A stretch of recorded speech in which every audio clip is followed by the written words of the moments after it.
A Stephanie, ela é minha colega do programa de pós-graduação da UFPR.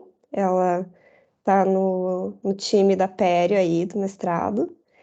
E hoje ela vai nos fornecer toda a sabedoria que ela tem sobre estruturas e retalhos. Então, fique à vontade, tá? Steph, pode compartilhar a tua tela, né? Daí eu vou deixar minha câmera desligada e qualquer dúvida de alguém pode nos mandar ou no chat ou perguntar no final da aula, beleza? Então, boa aula. Obrigada, Gabi. Então, como a Gabriela falou, meu nome é Stephanie, vou fazer só uma apresentação rapidinho e a gente já abre a apresentação que eu montei para vocês. Meu nome é Stephanie Duarte, eu sou formada pela Universidade de Tuiuti do Paraná, ingressei no mestrado ano passado na área de periodontia. Eu sou orientada do professor João Paulo e a gente estava comentando um pouquinho antes sobre ali epidemio, porque meu mestrado está sendo em epidemiologia nessa área de pério. Então, é bem legal, bem diferente do que os outros professores costumam estudar ali. Vou compartilhar a minha tela com vocês.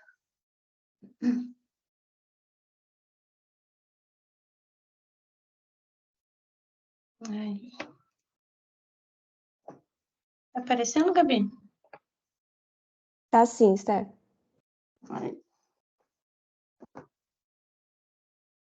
Então, hoje a gente vai falar um pouquinho sobre suturas periodontais. Mas, para começar um pouquinho sobre sutura, a gente tem que aprender um pouco sobre retalho também, porque o principal motivo da gente ter que fazer uma sutura periodontal, né, na área de pério, enfim, qualquer área cirúrgica, é porque a gente tem algum retalho ali naquela região.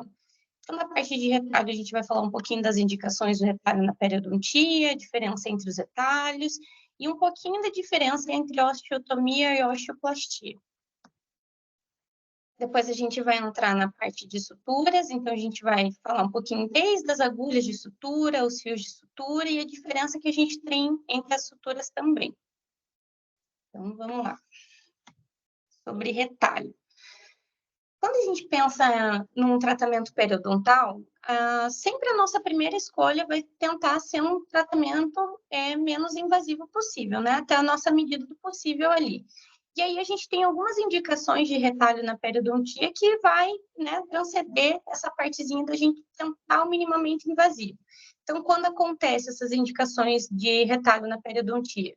Quando a gente tem um acesso inadequado para raspagem, um alisamento radicular, quando a gente quer fazer uma redução da profundidade de bolsa, e daqui a gente pode incluir, por exemplo, cirurgia de sorriso gengival, por exemplo, porque, querendo ou não, quando uma pessoa tem um aumento ali da gengiva, né, um PS, que a gente chama profundidade de sondagem maior, por exemplo, na região vestibular dos incisivos, a gente vai tirar aquele excesso de gengiva e isso vai fazer uma redução da profundidade de bolsa.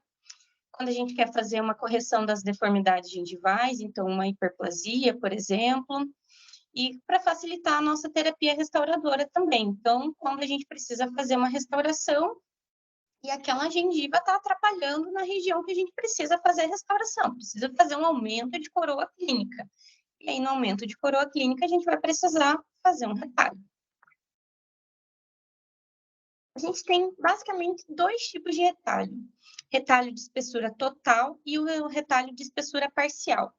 Entendam como retalho de espessura total quando a gente faz o deslocamento ali daquela partezinha do retalho até a gente encostar na parte óssea. Já na parcial, não. A gente fica com uma película, pelo menos, recobrindo o osso, como, por exemplo, o periósteo. Então, quando a gente vai fazer um deslocamento ali daquela partezinha do retalho, se a gente enxerga, tem um acesso total ao osso, é uma espessura total, então, retalho de espessura total, e quando ainda tem alguma camada, um periósteo ali na região, a gente fez um retalho de espessura parcial, ou mucoso dividido também pode ser chamado. E qual que é a diferença entre os retalhos? Existem inúmeros retalhos, mas tem alguns que são ponto-chave, eles caem concurso, tanto na aula de pério 2, se não me engano, que vocês têm essa parte também de retalhos, vocês vão ver essas diferenças. E eles realmente começam desde os retalhos mais antigos ali, que a gente teve os primeiros retalhos, qual que são, que a gente imaginava como um retalho ideal na época, até os dias mais atuais. Então, começando com um super tradicional, que é o retalho original de Wiedemann.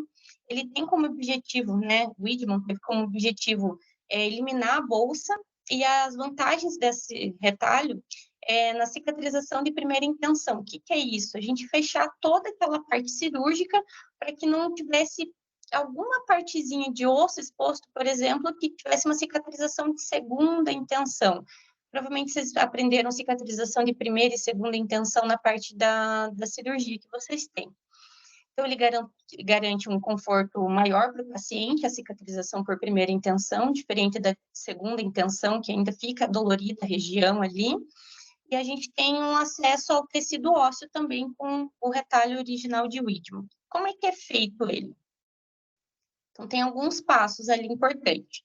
Primeiro, a gente faz 2 incisões relaxantes paralelas entre si, mas a gente foge sempre da papila, por uma questão estética também. Dar pontinho na papila e deixar ela bonitinha como era antes é muito complicado, então sempre que dá para fugir das papilas a gente tenta. Depois disso, a gente tira um colarinho, que é o tecido inflamado naquela região ali, que vai de 1 a 2 milímetros da margem gengival. E o retalho de Wiedemann, ele preconizava, e a gente vai ver muito bem nessa segunda parte aqui, que na cabeça dele, se a gente tirasse todo aquele tecido inflamado, a parte de osso que tivesse afetado também, o paciente, entre aspas, estaria saudável, ele diminuiria a doença que ele tem. Então, essa é uma ideia que a gente tinha antigamente, né, que o Wiedemann tinha antigamente, que depois caiu por terra, depois de vários estudos, que não é só a gente tirar aquele colarinho e a área óssea, fazer um recontorno ósseo, tirar o osso que estaria afetado, que o paciente vai ficar saudável novamente, né? Então, o terceiro passo é fazer a gente tirar fazer esse recontorno ósseo ali naquela porção alveolar. Então, é realmente passar uma broquinha naquela região. Depois a gente coloca as extremidades dos retalhos na posição correta de novo e dá uma sutura interdental. E mais para frente eu vou explicar o que é uma sutura interdental. Depois veio o retalho modificado de Wiedemann, que esse a gente acaba usando até hoje em dia. É uma técnica muito preconizada até hoje. A primeira vez que ela foi descrita foi em 1974, então tem um bom tempinho entre ela ali e até hoje. A vantagem que a gente tem é também o menor trauma, porque diferente da Wiedemann original, a gente não vai mexer na estrutura óssea, então não vai ter contorno ósseo.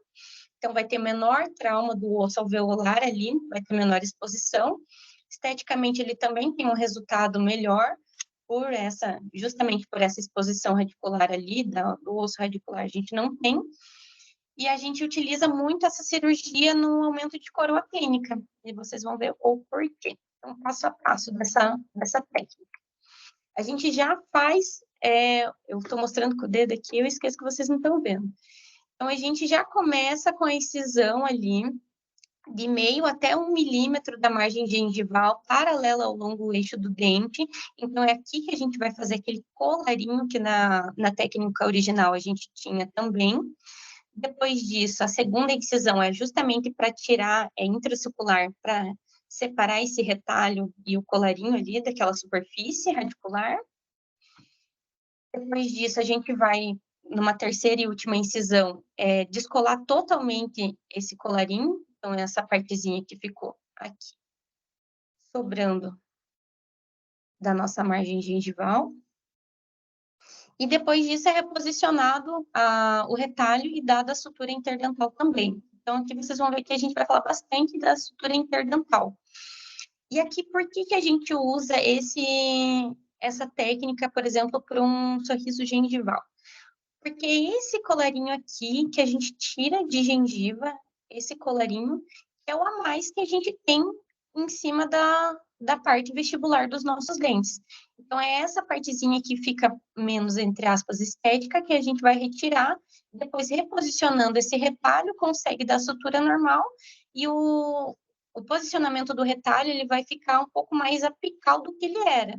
né? Então, como a gente tirou o colarinho, ele vai sobrar uma partezinha abaixo, e aí vai dar essa sensação do dente mais alongado, porque a gente tirou o excesso de gengiva que tinha. Já Clarkend, em 1931, ele desenvolveu essa técnica com o intuito do tratamento das bolsas periodontais purulentas. Então, em 1931, ele se deparou com alguns casos de bolsas periodontais purulentas e ele precisava de um retalho que fosse, enfim, ajudar ele a realizar um alisamento ali da parte radicular que ele julgava ser o ideal. Então, ele não inclui essa remoção dos tecidos inflamados, diferente de Wiedemann, que a gente viu até agora, que os dois tiravam o colarinho, em Clarkend a gente não tira. E ela tem como vantagem essa regeneração óssea em defeitos infraósseos, então defeitos que estão ali abaixo da nossa gengiva. Como é que é feito? Então, as incisões de bolsa são feitas tanto na parte vestibular quanto na parte lingual, de interproximal até a outra parte interproximal, então de mesial a distal, mesial a distal. E essas incisões vão, que nem eu falei, né, em direção tanto mesial quanto distal para os dentes afetados. A gente faz o deslocamento dessa gengiva, então, tanto na parte vestibular quanto na parte lingual, diferente também do Wiedemann, que a gente só mexia ou na parte vestibular, ou enfim, se precisasse, na parte lingual. Em Clarkend, não, a gente separa tanto o retalho vestibular quanto o retalho lingual. Por quê? Isso dá um maior acesso à nossa aqui, região radicular, que é onde está afetado. E por isso aqui que a gente consegue fazer a parte da raspagem, do alisamento da superfície. Então, depois disso, quando a gente já expôs, fez todo o deslocamento com molde, que nem vocês vão utilizar na parte do hands-on de vocês, a gente faz o debridamento cuidadosamente, né? Porque a gente tem que pensar que está numa cirurgia, então tudo aqui é feito bem cuidadosamente. Esses defeitos ósseos angulares aqui são curetados também, então se a gente tem algum defeitinho ósseo, é retirado, mas não do mesmo jeito que o Wiedemann original, que tinha o uso da broca, fazia o recontorno radicular, não é feito em Clarkend também. Depois disso, depois desse debridamento, a gente coloca o retalho de novo na posição e depois, de novo, nós damos uma sutura interproximal. A sutura, só adiantando um pouquinho, a sutura interproximal, ela é muito parecida com um ponto simples que a gente tem na cirurgia. Mas eu vou explicar depois umas diferenças, que é bem importante. E esse aqui, para mim, é um dos retalhos que a clínica geral, tirando essa parte de periodontia, acaba utilizando, que é o retalho de cunha distal. Quando a gente fala em retalho de cunha distal, ele tem algumas funcionalidades. Primeiro, ele foi descrito pela primeira vez em 1966, por conta de ajudar a parte da raspagem do alisamento na parte distal aqui, distal dos nossos molares. Isso facilitava a parte da raspagem, mas a gente pode usar ela também em algumas outras condições, como, por exemplo, crianças, quando estão erupcionando ali o primeiro molarzinho, o primeiro molarzinho da criança, ele vai romper por volta dos 6 anos, mais ou menos. E é um dente muito grande. A gengiva, ela precisa se retrair, entre aspas, né, até a condição dela normal, enfim, para a conseguir fazer uma boa higienização e tudo mais. Isso a gente está falando em criança. Em adulto acontece muito, principalmente em terceiro molar, quando ele não consegue romper totalmente, fica aquela parte da gengiva recobrindo o dente aqui nessa região. Nas crianças a gente chama de capuchão. Então precisa tirar essa partezinha para ter uma melhor higienização. Então aí que entra a parte da clínica geral fazer esse retalho também. Ele é muito utilizado para esses molarzinhos ali. Então, o último molar que a gente tiver em boca, se ele tiver com essa porção gengival aqui na parte oclusal do nosso molar, é recomendado tirar também, principalmente por conta da higiene. Então, que nem eu falei, ela foi descrita em 1966 pela primeira vez por Robson.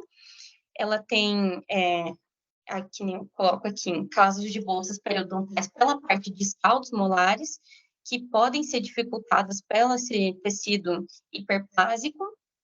No caso, esse retalho, ele nos ajuda. Então, como é que ele é feito?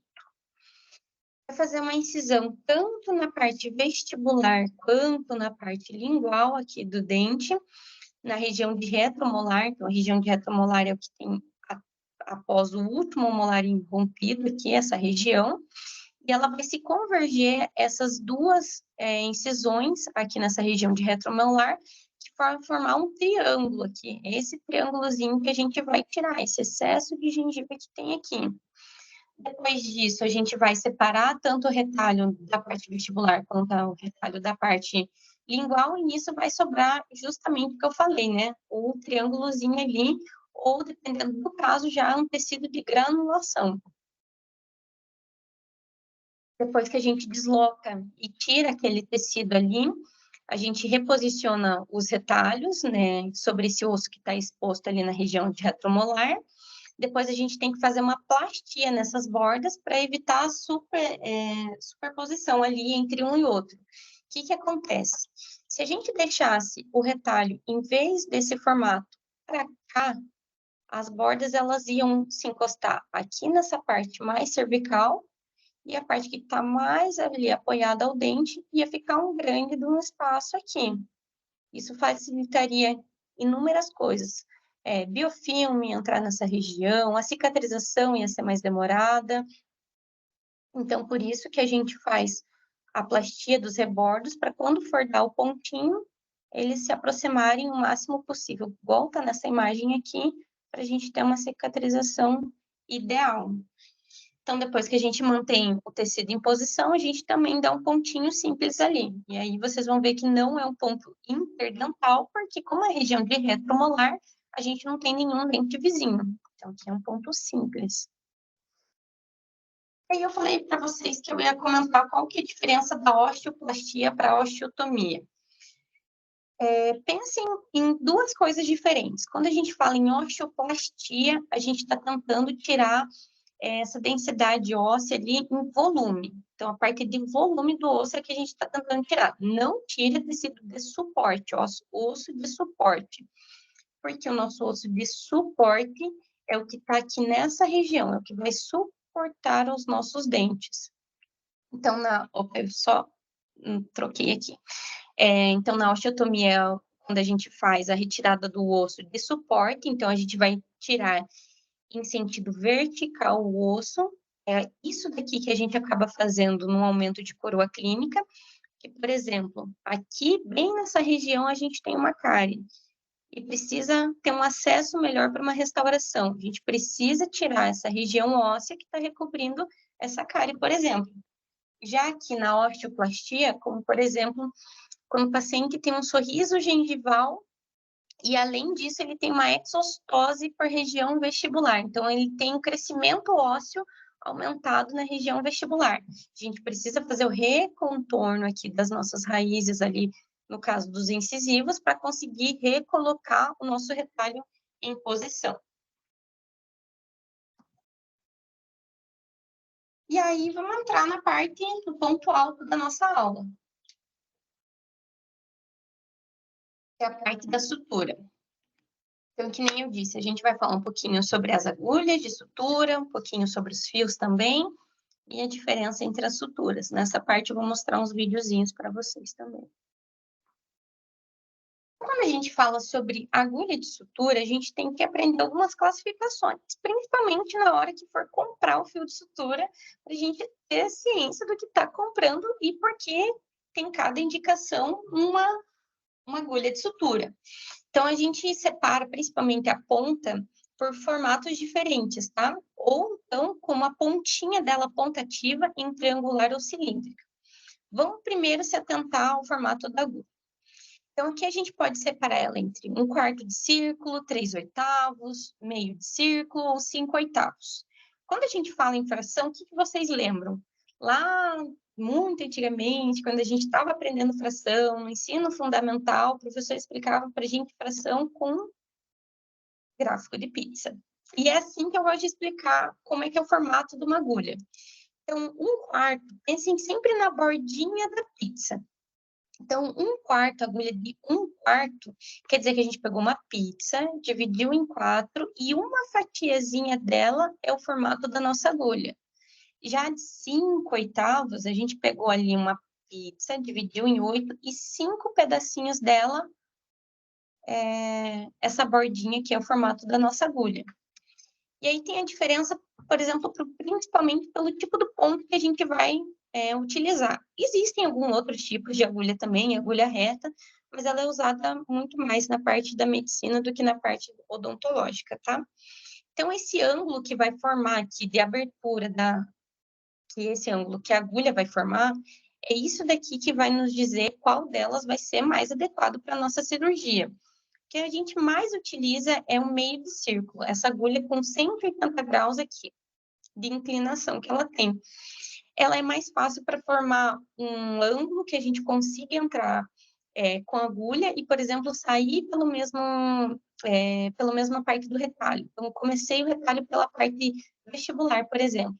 Ela me dá maior facilidade para eu conseguir voltar a agulha e continuar saindo ali ainda pela parte vestibular, diferente desse 1/4. A gente já vai ver um ponto que consegue explicar muito bem isso. E aí, essa 1/4 de círculo, ela fica um pouco mais difícil para a gente formar uma volta com agulha. Então, como eu mostrei aqui, 1/4, a gente imagina um pedacinho dessa pizza de 4 pedaços, só a partezinha da borda é ali, que é o formato da nossa agulha. E aí a gente entra um pouquinho sobre fios de sutura. A gente tem uma enorme vasta de opções, né, de fio quando a gente vai comprar. Então, sempre quando vocês forem na Dental comprar um fio de sutura, o vendedor vai perguntar para vocês qual tipo de fio vocês querem, absorvível, não absorvível, e dentro deles ainda a gente tem algumas opções. Por exemplo, entre os não absorvíveis a gente tem o de seda, nylon, algodão. Já nos absorvíveis a gente tem o categuro, o ácido poligaláctico, que é o famoso Bicril, né? É o nome comercial dele. E aí a gente tem que se atentar qual é o nosso tipo de paciente que a gente tem na cadeira para fazer uma cirurgia. Então, um fio de nylon, ele tende a ser melhor a pacientes, por exemplo, que têm muito acúmulo de biofilme. E a gente não consegue diminuir aquele acúmulo de biofilme do paciente, faz instrução de higiene para ele, mesmo assim, na outra semana ele ainda volta com bastante acúmulo de biofilme, ou um paciente que vocês ainda têm um pouquinho de insegurança, de pensar assim, não, semana que vem, se eu não ver ele, eu sei que ele não vai escovar o dente tão bonitinho quanto eu ensinei. Então, aí o de nylon, ele é excelente, porque ele tem uma adesão um pouquinho menor ali da parte bacteriana, e eu já vou mostrar um artigo para vocês sobre isso, e facilita a limpeza também do pontinho, como ele é um ponto bem liso, só que só tem um único agravante, o nylon. Na hora que vai dar um nozinho no nylon, ele é muito mais difícil que um fio, por exemplo, de algodão ou de seda. Ele vai mais fácil, tanto de algodão quanto de seda, dar um nó, enquanto de nylon a gente vai ficar se batendo um pouquinho ali. Então, ele é recomendado até dar mais nozinhos no fio de nylon do que no fio de seda no de algodão. O category, ele é feito de origem bovina, então, alguns pacientes, ou por questão religiosa, ou enfim, por tecido inflamatório, ele pode acentuar um pouquinho mais também, a gente repensa no uso dele, mas os fios absorvíveis, tanto ele quanto o Vicril, são ideais quando a gente não vai ver o paciente tão cedo, né? Ou, enfim, por algum outro motivo, o paciente não é seu, você fez só a cirurgia, outro profissional vai tirar os pontinhos, ou outro profissional vai acompanhar ele, aí a gente pode abrir mão dos fios absorvíveis. Mas, sim, de regra, na periodontia que a gente mais utiliza ali é o fiozinho de nylon. Então, aqui, um estudo que eu trouxe para vocês, justamente falando sobre a diferença dos materiais ali no fio de sutura. Então, foi um estudo randomizado, e ele foi ver aqui, durante uma cirurgia, qual que foi a sua associação de acumulação de placa bacteriana em alguns tipos de fios.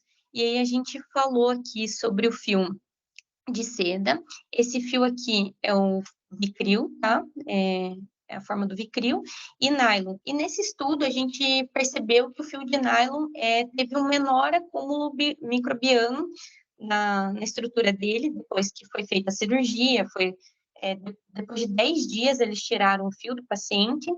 Nisso eles colocaram concentrado tanto aeróbico quanto anaeróbico para ver esse crescimento das bactérias ali.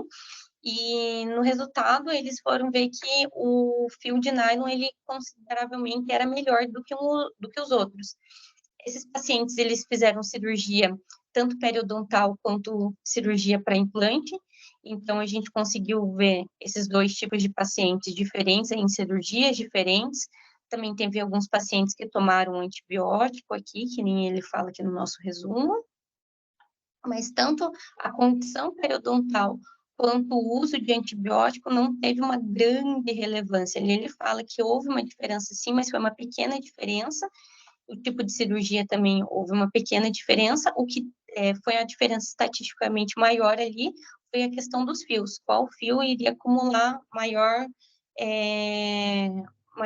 acúmulo de bactérias? E nisso, o que teve menor acúmulo de bactérias foi o fio de nylon. Isso é muito utilizado na periodontia. E aí a gente também tem que prestar atenção outro tipo de classificação é a espessura do fio que a gente vai ter quando vai comprar um fiozinho de sutura.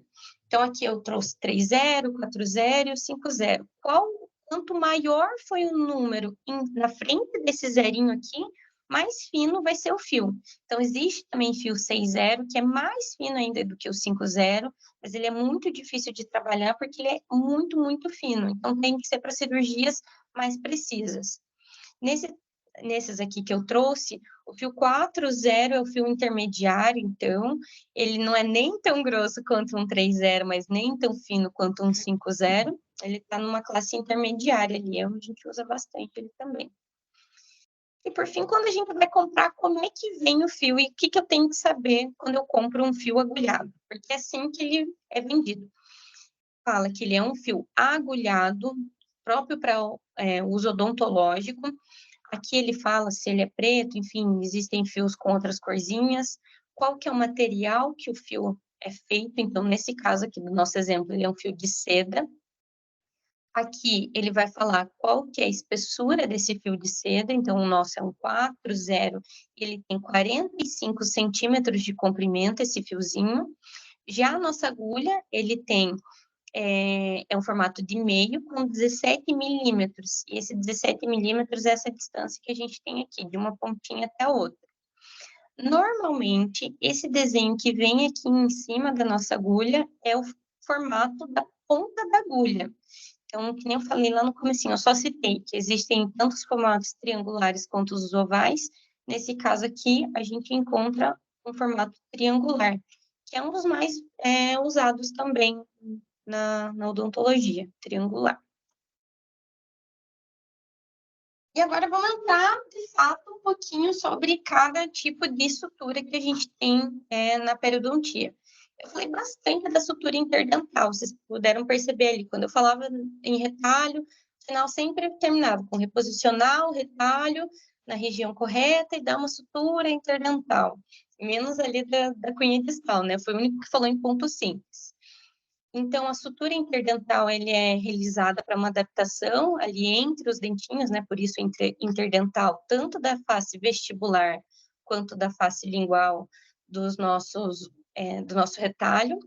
Ela não é recomendada quando a gente tem retalho em níveis diferentes, porque a força de tração que a gente tem que fazer, tanto com o fio quanto ali do retalho, não é legal. A gente faz uma força de tração muito grande e ou o fio vai arrebentar ou o nosso retalho também vai dilacerar. E a gente precisa, que nem eu falei, tomar muito cuidado quando vai usar esse tipo de sutura, para que não tenha uma força de tração muito grande e aconteça o rompimento do retalho. O que é a sutura, então, interdental? É igualzinho o nosso ponto simples da cirurgia, a única diferença aqui, ó, reparem nessa região aqui, que é interdental, entre os dois dentinhos que a gente tem aqui. Quando vai passar com um ponto simples, por exemplo, nessa região edêntula, quando a gente coloca o fiozinho de sutura aqui, muitas vezes ele já vai sair pela outra região, né? Se a gente começar, por exemplo, pela lingual, ele já vai sair pela vestibular. E nisso a gente conseguiria dar o pontinho. Numa região interdental, nem sempre acontece isso. A gente nem sempre coloca a agulha aqui e ela vai sair na região vestibular. E aí, a gente tem que tomar muito cuidado para não passar o fiozinho nessa região como se fosse o fio dental. Então, fazendo uma força em região a parte da gengiva, a parte do nosso retalho, porque isso também pode fragilizar o nosso fio, pode vir a romper, e a gente também tem que tomar cuidado que aqui foi feita uma cirurgia, né? Então, tentar fazer o menor trauma possível. Vai passar a agulha aqui, vamos essa parte é a parte lingual e aqui é vestibular, vamos imaginar que a gente vai dar esse pontinho aqui. Então, a gente começa pela parte lingual, vai sair a agulha, e vamos imaginar que ela não saiu por vestibular. Eu vou pegar de novo a pontinha da agulha, passar por debaixo do ponto de contato entre os dentes, para depois ela sair por vestibular. E aí, nisso, com o fiozinho que sobra, a gente vai tomar muito cuidado com ele, para ele também passar por debaixo do ponto de contato aqui que a gente tem entre os dentinhos, para dar um nó. Isso vai fazer com que a gente não tenha essa força de tração para não ocorrer o rompimento do fiozinho. Já a sutura interdental interrompida, ali em formato de 8, a diferença é que a gente não vai alçar a parte da agulha no mesmo sentido que a gente estava fazendo o ponto simples. Então, ponto simples, como é que a gente faz? Começa pela parte lingual, a agulha vai sair nessa face interna aqui do nosso retalho. Depois disso, a gente vai pegar a agulha, vai de novo pela face interna, até sair na face externa do nosso retalho para dar o pontinho. Nosso ponto oitavado não é feito assim. Eu vou mostrar depois um videozinho no final, fazendo essa sutura interdental aqui em formato de 8 para vocês verem a diferença. Então, a gente vai alçar, passar o fio aqui da parte vestibular, da parte externa do dente até a parte interna do nosso retalho, e quando for voltar, em vez de ser pela parte interna do retalho até a parte externa, que é o comum do ponto simples, a gente vai fazer o contrário, da parte externa até a parte interna, que a gente vai passar a nossa agulha. E nisso vai formar o fiozinho vai fazer um formato de 8 aqui dentro do nosso retalho. E aí é feito o nozinho. Esse daqui também não é indicado para retalhos em alturas diferentes, pelo mesmo motivo do ponto simples, porque essa força de tração que a gente vai fazer é tão grande que muitas vezes o fio vai romper ou então o nosso retalho. A colchoeiro vertical, ela tem um pouquinho de diferença das outras duas que a gente estava falando, porque tanto na ponto interdental ali, quanto a ponto interdental oitavada, a gente vai passar o fio só para uma vez naquela facezinha do retalho. Na colchoeiro vertical, no colchoeiro horizontal, a gente vai passar 2 vezes o mesmo fio pela face. E isso daqui vai fazer com que essas duas partezinhas do retalho, elas se aproximem completamente. Então, é como se a gente fosse fechar um livro. A gente está aproximando aquelas duas folhas ali. Diferente da ponta aqui, ou formato de 8, oitavada, ou então a interdental, que a gente vai puxar aqui só a partezinha que vai passar o fio. Então, muitas vezes, essa daqui não fecha, entre aspas, igualzinho a gente estava falando de um livro, de ser as duas partezinhas coladinhas. Então, a colchoeira vertical aqui. Aqui que entra aquela partezinha da agulha mais angulada que eu comentei com vocês, que ela facilita um pouco mais na passagem desse fio. Então, a gente vai passar ela primeiro pela parte externa do nosso retalho, vai sair aqui até a parte interna, e depois disso a gente vai passar pela parte interna de novo, até sair na parte externa, e vai fazer o caminho ao contrário agora. Então, vai da nossa parte externa do retalho até a parte interna, e depois da parte interna até a externa aqui, e vai dar o pontinho. Essa aqui, tanto a colchoeira vertical quanto a horizontal, depois que a gente dá o nozinho, a gente vê muito do fio aqui nessa parte do retalho, nas partes externas do retalho. Diferente dessa aqui, interdental. A gente acaba vendo um pontinho só aqui, ou por vestibular ou por lingual.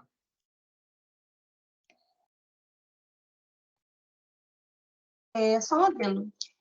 Pensem na colchoeira horizontal como se fosse muito parecida com a vertical. A diferença aqui é que realmente a gente está fazendo um ponto na vertical, a gente está usando, ou por exemplo, só a face mesial, ou só a face distal da região do dente. Já na sutura colchoeira horizontal, a gente vai como se fosse abraçar o dente ali. E essa soltura aqui, a colchoeira vertical e horizontal, ela também não é indicada pelos mesmos motivos para retalhos em alturas diferentes. Ela não é tão boa assim. E aí, qual sutura ela é ok, é bacana para tecidos ali, retalho, que estão em alturas diferentes? A nossa sutura suspensória. E quando a gente fala em suspensório, pensem no suspensório de calça mesmo, igual aqueles bonitões que a gente vai usar para um casamento, por exemplo. Então, o que é um suspensório? Ele está tentando só segurar a sua calça ali no lugar, para não deixar ela cair. Então, que nem eu falei, ela envolve ali a partezinha só de um tecido, porque na suspensória a gente vai pensar o quê? Que a gente usou, a gente modificou só um lado do retalho, ou só o retalho vestibular, ou só o retalho, a face lingual ali vai ser afetada. Então, a gente, por exemplo, de novo, falando de sorriso gengival, a gente mexeu só na parte vestibular e a gente precisava que esse retalho viesse para a partezinha mais coronal. E a gente não mexeu nada na parte lingual. É essa sutura que a gente vai utilizar, a suspensória. Então, quando elas estão em posições diferentes, em alturas diferentes, é ela que a gente usa. E como é que é feito? Essa aqui é uma das suturas mais complicadas, tanto de explicar quanto de fazer. Ela envolve vários passinhos. Então, a gente passa primeiro a agulha aqui pela parte mesial, de preferência, dos dentes, ali no retalho, que a gente vai reposicionar. Então, que nem a gente estava falando num sorriso gengival, por exemplo. Então, essa aqui é a parte vestibular. Vai passar aqui da parte externa do nosso retalho, saindo a agulha pela parte interna. A gente vai passar por trás esse fio do dente e aqui a gente vai voltar com a agulha por baixo do ponto de contato. Não passa que nem fio dental, que nem eu falei antes, porque senão isso aqui pode fragilizar o nosso pontinho. Passou por essa parte interdental, a gente vai dar um ponto por aqui da face interna do nosso retalho até sair até a face externa, vai voltar com a agulha de novo por debaixo do nosso ponto de contato, e aí sim, aqui na mesial, a gente vai dar um pontinho. Esse nozinho aqui do ponto, a gente tenta sempre dar da sutura, a gente sempre tenta dar na parte vestibular, primeiro, porque incomoda menos o paciente, principalmente quando a gente está falando de nylon. Segundo, que a parte de visualização é mais fácil também, quando a gente está realizando esse tipo de sutura. E no caso da sutura suspensória, quando a gente está mexendo na parte vestibular do retalho, que nem eu disse, é aqui que a gente vai dar os pontinhos, né? Vai dar a sutura, vai fazer um nozinho. Reparem que a gente não falou em nenhum momento da parte lingual, porque a gente não estava mexendo naquela partezinha ali. Deixa eu mostrar, antes de concluir a aula para vocês, os vídeos que eu preparei. Então, eu vou começar com a colchoeiro vertical aqui. Então, como eu disse, a gente vai passar da parte vestibular do nosso retalho, da parte externa até ele sair na parte interna. Depois disso, da parte interna até sair a parte externa do nosso retalho. E a gente vai fazer o caminho contrário. Parte externa até a parte interna. E aí, ele sobrou uma alcinha ali. E da parte interna até a parte externa novamente. E aí, vai dar o nosso nó. Esse fio que eu tô usando é um fio de nylon. Então, aqui precisava dar uns nozinhos bem apertadinhos para não ter a soltura dele. Já a oitavada, olhem a diferença que vai ficar dentro do alvéolo para uma colchoeiro, por exemplo. Aqui, ó. Aqui está a principal diferença que eu estava comentando com vocês. A gente vai começar da parte externa do nosso retalho até a parte interna. E depois disso, a gente vai fazer o contrário. vai fazer, na verdade, o caminho, mesma coisa aqui, até a gente sair nessa região mais vestibular, porque é isso que vai formar o 8 nessa região. Então, a gente passa aqui de novo, o fio da parte externa do nosso retalho. Depois disso, vou reposicionar a agulha, ela vai sair pela parte externa até a parte interna do retalho. Olha o 8 que ele está se formando ali. Nessa parte eu sofri um pouquinho para dar um nozinho.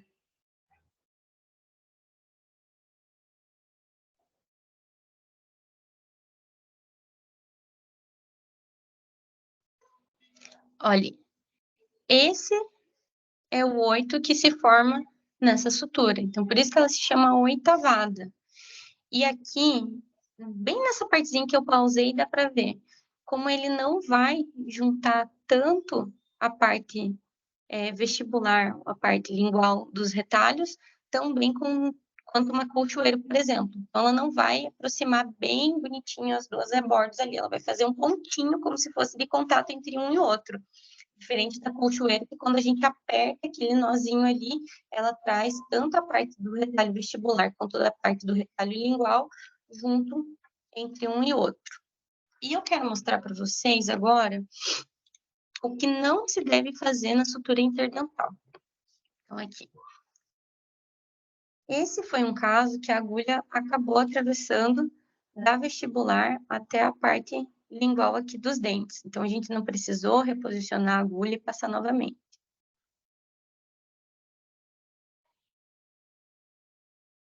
Aqui a gente encurta um pouquinho o fio. E é isso aqui que não pode fazer. Essa força de tensão aqui, entre passar o fiozinho até a parte vestibular de novo, é isso aqui que pode ocorrer o rompimento do fio enquanto a gente vai dar o nó. Isso daqui não é para fazer, não é para a gente passar igualzinho o fio dental. E é assim que o pontinho fica. Então, percebam que é bem parecido com um ponto simples, mas como eu disse para vocês, não é para passar igual o fio dental. Nem essa, nem aqui, quando a gente fala da sutura suspensória. Tanto quando a gente vai passar aqui de novo para vestibular, quanto quando a gente vai passar novamente pela parte lingual, não se faz igual um fio dental, vai passar debaixo do ponto de contato. Na sutura suspensória, percebam que esse daqui fica abraçado no dente no final, ó. É esse aqui o apoiozinho que ele vai fazer, e quando a gente der um nozinho aqui, vocês vão ver que esse retalho vai conseguir vir um pouco mais pela parte coronal, não tanto pela parte apical.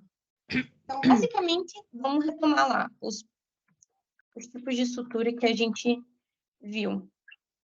Então, a sutura interdental interrompida é muito parecida com o ponto simples, mas sempre que a gente vai passar pelo ponto de contato, não passa igual o fio dental, passa por baixo do ponto de contato para dar um nozinho. Ela não é legal quando a gente tem retalhos em alturas diferentes, por conta dessa força de tração. A interdental interrompida em formato de 8, a mesma coisa, não é bacana quando a gente fala em retalhos em alturas diferentes, é muito parecida com a interdental ali, a única diferença é que aqui dentro vai ficar um formato de um 8. A colchoeira vertical e a horizontal é a que a gente mais vai ver ali, a parte do fiozinho ali por fora. Aí eu tenho a colchoeira horizontal para mostrar para vocês também, até estava esquecendo. E ela vai juntar essa parte dos rebordozinhos ali do nosso retalho melhor. E a suspensória vai ser quando a gente tiver retalhos em alturas diferentes, então é ela que a gente vai usar. Então, por exemplo, eu fiz um sorriso gengival aqui, preciso reposicionar de novo esse retalho aqui, ele está muito apical, eu preciso trazer ele mais coronal. É esse tipo de sutura que a gente vai fazer, lembrando sempre de não passar com um fio dental, e sim por debaixo do ponto de contato. Depois dá um nozinho por mesial. E aí, o que a gente conclui dessa aula, né? Então, o retalho de Wiedemann modificado, ele é muito utilizado, principalmente ali na parte que nem eu estava falando de aumento de corioclínico, ou parte também de sorriso gengival. Ele ajuda a manutenção desse periodonto ao longo prazo e, principalmente, é uma coisa que eu quero que vocês aprendam dessa aula, que o sucesso da cirurgia periodontal vai demandar muito do paciente. Fazer o controle certinho ali da manutenção depois que a gente fizer a cirurgia, fazer a higienização correta, o paciente já ter se adequado ali a nossas raspagens, por exemplo, que tivessem sido feitas supragengival, então o paciente ser bem colaborativo, não adianta a gente fazer uma cirurgia tão bonita no paciente, sendo que ele não é colaborativo, a gente não vai ter um sucesso da cirurgia a longo prazo. E deixa eu mostrar para vocês, então, a colchoeiro horizontal. Esse foi o único vídeo que eu não consegui editar completamente ele. Então, aqui, a gente vai... Ai, desculpem, o meu tripé tava tremendo nessa hora.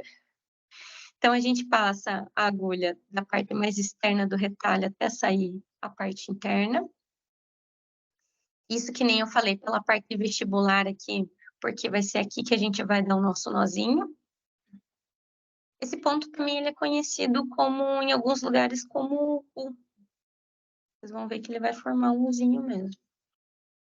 E eu fiz a maioria desses pontinhos em região edêntula justamente para a gente conseguir perceber o formato do ponto, como ele vai ficar.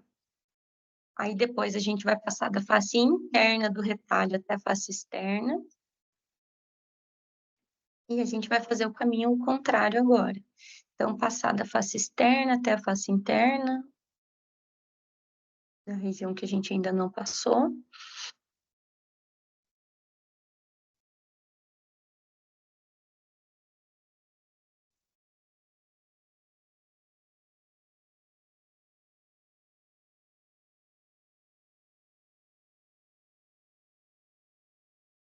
E depois da face interna até a face externa de novo. Depois disso é dado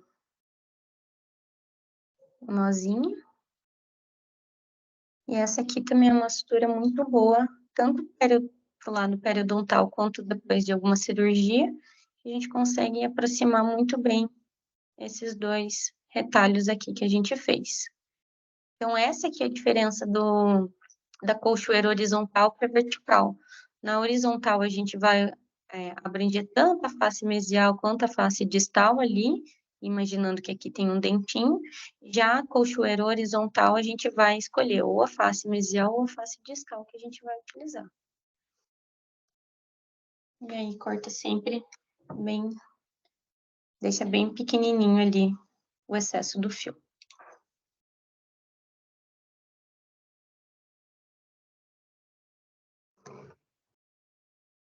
Essas aqui foram as referências que eu usei, então a gente falou bastante algumas partezinhas, principalmente cirúrgica, do livro do Carranza, a gente tem na faculdade, o Linde também, ele é excelente, fala bastante sobre a técnica cirúrgica. Esse daqui é um livro só sobre suturas, tanto pela parte periodontal, quanto também pela parte de implantes, é bem bacana.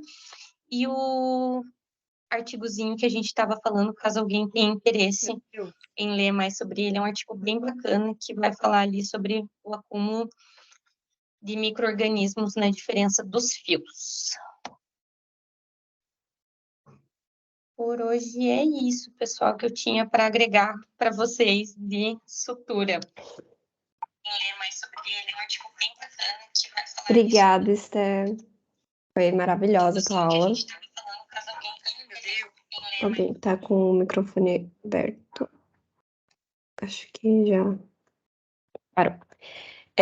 Bom, obrigada, Stephanie, pela tua participação aí da Liga. Foi muito... Eu quero o livro dos princípios da sutura. Achei bem bacana, bem... Eu tenho esse livro, caso alguém... eu não sei se ele tem na biblioteca da faculdade, mas eu tenho o arquivo dele. Nossa, achei muito bacana, assim. E acho que agora estamos abertos a pergunta, não sei se tem no chat, deixa eu ver.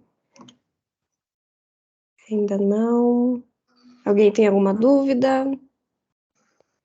Perguntar para a prof. Podem ter Stephanie. certeza que a dúvida vai surgir a hora que vocês forem fazer. Principalmente a suspensória, porque ela é muito difícil de explicar e na hora de fazer, às vezes a gente fica um pouquinho receoso. Enquanto o pessoal não se manifesta, eu quero aproveitar para te parabenizar pela aula, Stephanie. Foi muito boa. Foi falando bem calma, bem didática. Eu gostei muito da aula, os vídeos também que você fez ali. Caprichou bastante no material. Parabéns. É como você falou, às vezes as dúvidas surgem na hora que a gente está com a agulha na mão, né? E agora? Vou passar no epitélio, no conjuntivo, a suspensória, né? Principalmente, né? Para dar aquela voltinha, onde que eu vou dar, mas tendo visto a explanação teórica, com certeza na sexta tarde vai ficar bem mais tranquilo para o pessoal praticar. E alguma dúvida também, gente, eu sou super disponível. Se vocês precisarem mandar alguma mensagem para mim, pedindo algum conteúdo, não tem problema nenhum. Fico à disposição. Ó, isso é só elogios aqui no chat. Eu tô vendo aqui. Mas foi muito boa. Muito obrigada por participar aí. Vamos chamar você mais vezes. E acho Nem que... eu falei, quando tiver a parte de epidemia, vocês podem contar que no momento epidemia é minha especialidade. O dia que você já tiver prestes a apresentar seu trabalho, a gente vai querer spoiler aqui, com certeza, eu dou Stephanie. sim. Mas obrigada mesmo, Stephanie. Realmente foi ótima aula. Foi muito boa Obrigada mesmo. a vocês. Bom, então acho que... parabéns, excelente aula, obrigada. Foi só sucesso, viu? Só tava nervosa, nem precisava ficar nervosa. Não, é diferente, né, professora? A gente dá, normalmente, lá no mestrado, aula para os nossos colegas, né? Então, a gente já sabe o público que está esperando. Não, o nervosismo faz parte, né? A gente vai, com o tempo, a gente vai administrando e chega uma hora, não sei se a gente para de sentir algum dia, mas ele vai diminuindo, vai se tornando quase imperceptível. O friozinho na barriga. Mas muito bom, Stephanie. Obrigada. Imagina. então, acho que é isso. A gente se encontra, então, na sexta-feira, às 2h. E espero que o pessoal goste. Vai ser bem divertido. Então, tá bom, Pessoal, não pessoal. esqueça